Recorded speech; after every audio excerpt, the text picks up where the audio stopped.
Welcome to the Paranormal Bedtime Stories podcast. I'm author Todd Chapman, your host.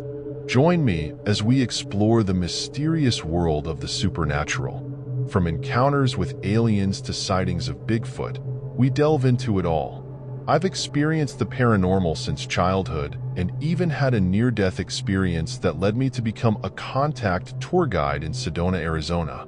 Now, I bring you first-hand accounts from those tours and from individuals who I've interviewed.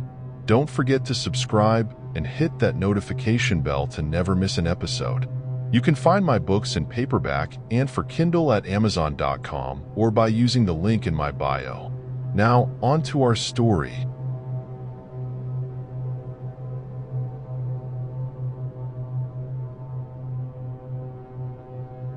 The story I'm going to share with you was told to me by a good friend one day back in 2008. However, before I get to her experience, I need to just put this out there. You may be triggered by what you're about to hear. Just remember that she's sharing what happened to her as best as she could piece together, and that with many aspects of her account, she was oblivious to what was happening until after the fact. In UFO circles, a close encounter of the seventh kind, or CE7, is commonly referred to as human-alien hybridization. In other words, it's the creation of a human-alien hybrid being, using either sexual intercourse or via artificial methods. Typically, when you hear traumatizing accounts of alien abductions, it pertains to these artificial methods of extracting ova and sperm from those involved, to then be used to create a hybrid baby. She told me, to the best of my memory, I don't remember asking for this to happen. After pausing to collect her thoughts, she continued, a short 6 months after I moved into my new home, I awoke with strange cut marks just below my belly button. They looked a lot like incision marks, but I didn't understand where they came from or when I cut myself. The night before, I slept undisturbed, and if I had any dreams, I didn't remember them. There was also no pain around the area of the cut. The cut marks quickly disappeared by the following morning and left no scar or sign that anything had happened. If I hadn't noticed them the day before, I never would have known something happened, she told me. While visiting with a close friend a week or two afterwards, her friend noticed something different about her and asked, "Are you pregnant?" as she reached out to touch her on the stomach. This friend was a well-known local psychic and intuitive. Her friend added, "Your aura is indicating that you're with child." I didn't know how to respond, she told me. On the one hand, I knew I couldn't be pregnant, as I hadn't been with anyone in quite some time. And on the other hand, I respected her gift and didn't want to tell her she was nuts, but that's the only option that made sense, so that's what I went with. "You're crazy. I haven't been with anyone since I moved here." And with that, they changed the subject and finally parted ways. Over the days and weeks that followed, she added, I began feeling a very powerful connection to my son. She told me that the feeling led her to dig out an old photo of him and then replace a flower photo she had framed on her desk with his photo. After not speaking to him for a lengthy period, she decided to reach out to him. This was a difficult decision for her to make, as it was my understanding that after his birth, she chose to put him up for adoption to protect him from his abusive father, who didn't want him. She had since divorced his father, so that helped her feel a little more comfortable talking to her son after so many years. She had no idea what she'd say, or if he'd even want to talk to her. All she knew was that she was suddenly grappling with a very powerful urge to connect with him. In the months ahead, she recalled seeing unusual weight gains as well. She ate healthy and told me, it just didn't make any sense. My lifestyle remained the same, but the weight just kept adding up. Nothing I did made a difference. Then, one September morning while sitting at her desk at work, a man she didn't know entered her office while looking around for something or someone.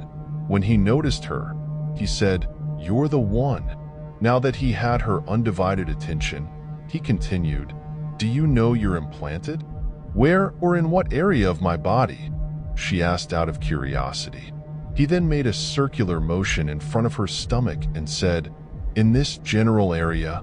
He told her that he was in construction in Chicago, and after receiving an important message for Hopi elders, he got in his truck and drove out to the Four Corners area of Arizona, New Mexico, Colorado, and Utah to meet with them. On the way, he said he received another message and that he'd know who to give it to when he saw them. All he knew was that he couldn't meet with the Hopi until after passing on his second message. He continued, "I've been driving all over town and visiting shops looking for you. I didn't know what to say," she confessed. "I didn't know this man from Adam or understand why there was such a pressing need to tell me I was implanted." From her understanding, implants were usually found behind someone's ear, in their sinus cavity, in a leg, the back of the arm, etc., not in the general area of her stomach. The strangeness of their meeting was added to her growing list of unexplained things, for which she had yet to make sense of. She looked at me with a smirk, then continued, "At this point, I still hadn't made the connection of implanted really meaning impregnated and all the hints I'd so far received." Skipping ahead to September 2009, exactly 1 year after first meeting this construction worker, he returned with another message for me. "Did you know your implant was removed?" he asked. "No, I didn't." Unlike their decision to leave the cut marks behind when they implanted her, they left no sign of removing the fetus. The only hints would have come from her intuitive friend, her realizing those heavy maternal feelings were gone, or from someone like the man from Chicago. Another struggle she had to deal with was the biological loss after the fetus was taken.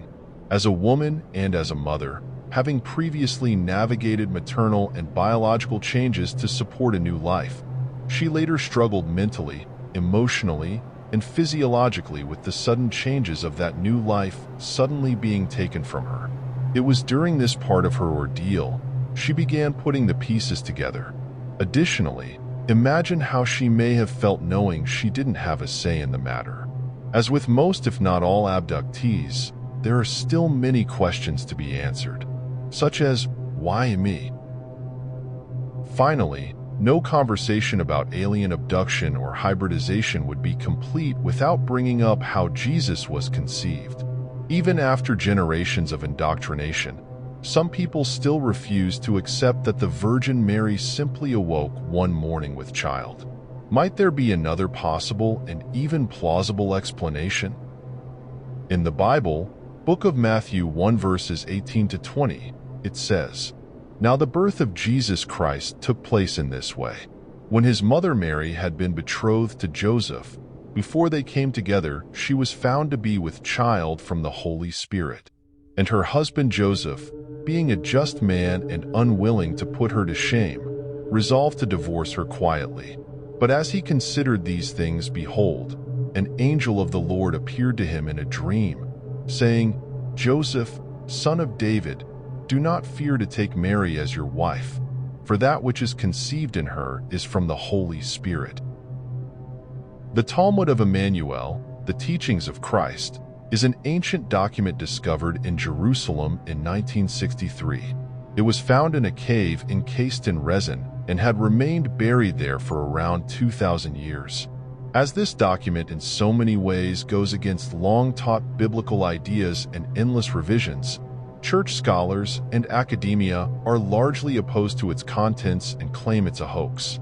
One of their major sticking points is that within the Talmud of Emmanuel, Jesus Christ's biological father is identified as none other than Archangel Gabriel, returning us yet again to the debate of angels being ETs and the fallen angels being the negative ETs. It also raises the question, again, of the validity of all those hybridization experiences reported by abductees.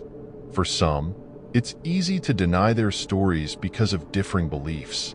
For other people, though, it appears to explain in very simple terms how a woman such as Mary could awaken one morning impregnated with the Son of God.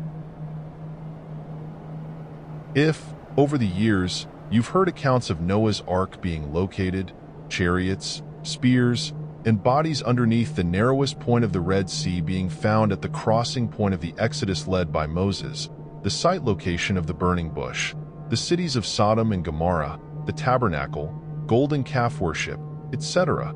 Those were by a man named Ron Wyatt and his sons in the 1980s. You can search on YouTube for all those incredible discoveries by Ron Wyatt and the full accounts. Here, however, I'm going to touch on Christ's blood sample and how the test results relate to our story. In early January 1982, Ron discovered a dry blood sample in a cave beneath the site of Jesus' crucifixion. The blood had apparently made its way through a crack in the rocks below the cross and dripped onto the Ark of the Covenant, which was hidden there in the cave and being protected by 4 men who claimed to be angels of God. One of these angels instructed Ron to take a sample of the blood from the mercy seat and have it tested. He did as instructed and took the sample to a trusted laboratory in Israel to be tested. The technicians knew nothing of the sample's backstory or who Ron was, just that they needed to test it to see if it was human, and it was. Per his request, they further tested it in a growth medium at body temperature for 48 hours, knowing full well that it was dead blood. As Ron Wyatt says, dry blood is dead blood. Everyone knows that. They can test the blood of the pharaohs, the mummies. There are certain things they can do. They cannot get a chromosome count. There's no way I know of to get a chromosome count out of dry, dead blood. You can get DNA and some other things, but not a chromosome count. When the tests were complete, they said to him, "Mr. Wyatt, this blood only has 24 chromosomes in it. Everybody else has 46. You see, 23 from your mother and 23 from your father. 22 autosomes from your mother and 22 autosomes from your father. You get an X from your mother, and you may get an X or Y from your father." This blood had 23 chromosomes from the mother's side and 1 Y chromosome only. They continued, the child could not have developed if it didn't have the autosomes from the mother, so all of his physical characteristics were determined by his mother's side of the family. His maleness was determined by this 1 Y chromosome that came from a source not a human male. Then they continued, "This blood is alive," and asked him whose blood it was. Ron answered, "That's the blood of your Messiah." So, here we have test results showing a human mother with an unknown father counterpart.